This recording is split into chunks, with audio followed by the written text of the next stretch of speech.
Hello.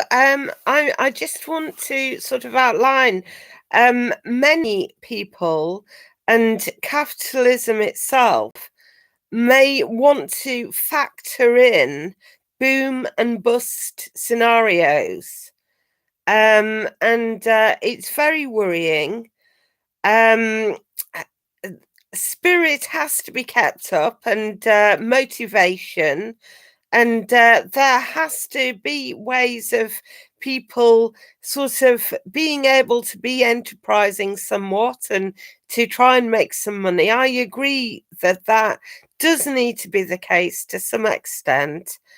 But today I was reading about two things in the newspaper that I'm subscribed to at the moment, about the Lords being asked to pass acts that exempt companies or something, or exempt the government from taking care properly of water and sewage, as the EU wished that everybody would.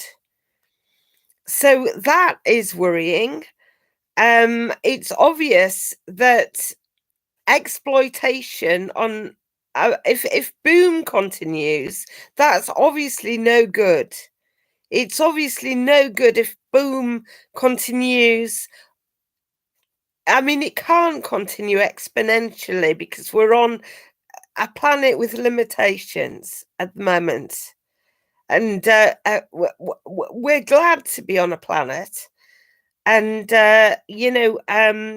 sort of just thinking that somehow um everybody could, just continue to exploit all the materials of the earth and so on, is a very worrying thought indeed. The other article that I read was about the UN now stepping in to try and protect oceans and deep sea areas which don't necessarily belong to one specific country, or trying to, definitely. But they spoke of that there might be that there are sort of loopholes, not um as far as goes in the loopholes still that may leave it open for people to mine, possibly under the deep sea oceans. Now, if they're needing to do that, that's problematic anyway, because it suggests that most mines are now redundant because they're empty. So that's worrying as well. Um, so I mean, boom and bust. Bust is an awful, an awful worry, a really awful worry. I mean, if all the businesses that have opened, say here in York, go bust, all the supermarkets. I mean, there has to be. Why have they allowed that in the first place? For there to be such a proliferation of large supermarkets, encouraging food waste, and maybe it is a conspiracy by those wishing for bust, or which worries me. And so many restaurants here in York. I mean, all the restaurant choices that do need to be, well, they don't actually.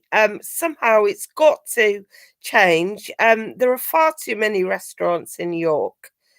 Um, ah, it was nice when you could go elsewhere. If you wanted to go to an Indian restaurant, you might go to Bradford or something.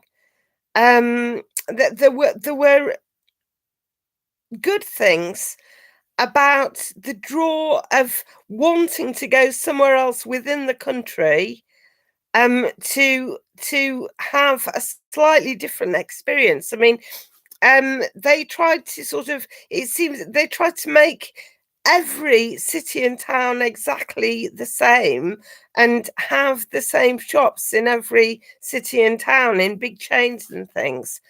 And that was nice in a way. I did, when I was younger, like the little chef.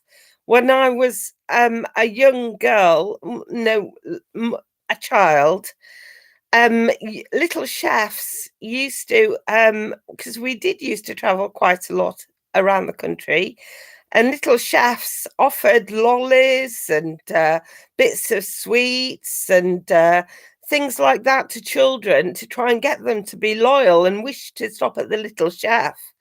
And then, I mean, it was the wimpy before that. There were wimpies, and then there were little chefs, and I think it was an American idea partly, but the little chef wasn't American, so maybe McDonald's got it from the little chef. The idea of sort of making the same place available everywhere. Um, anyway, it would be terrible though. I agree, because if all the restaurants and supermarkets shut down, for one thing, all the people that we've allowed into the country who, however, have to keep working and aren't allowed to go on to benefits, then what are they going to do for work as well? Never mind the people, and then the benefit system, like, has it been a conspiracy so that the benefit system will collapse? I don't think anybody in this country would want that. I'm not necessarily a conspiracy theorist, but seriously, to go as steady as you can makes more sense. I mean, in some ways, I'm glad that the economy's slowed down a little bit, because I could see there was a worrying continuous boom.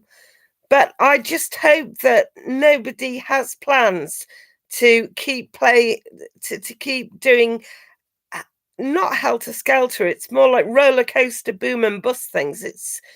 It would be disastrous if it all did go completely bust straight away. And there needs to be regulations about the supermarket thing. I wrote to DEFRA about it, and it is like, it's obvious that there needs to be some kind of central planning and a big discussion. I know that it's awful in some ways to have to follow rules, and it's nice to have freedom, and that's part of the enterprise and the business as well. But most people can't run a business anyway. They just haven't got the money to, and the resources if it fails. So you know, large corporations though can't be the answer either. I mean, if a business is, I heard a woman talking about there being trouble in their office, and the boss was in Spain. Well, resident in Spain. He was a Spanish man anyway, and he kept running the business in York from Spain, not really knowing what was going on the ground. So anyway, I'll leave it there for now. I'm sorry if I sound as though I'm sounding off, but I am very worried. I'm glad that the UN, but the UN, is it a theory? In a way, it's America's, the US's way of keeping the idea of their empire going. I don't know. I mean, they brought out so many very decent regulations and so on, the UN, and through WHO and everything, the World Health Organization as well. And I'm not sure how many of them are actually complied with, or whether the UN itself went into trouble, or administration somewhat recently anyway.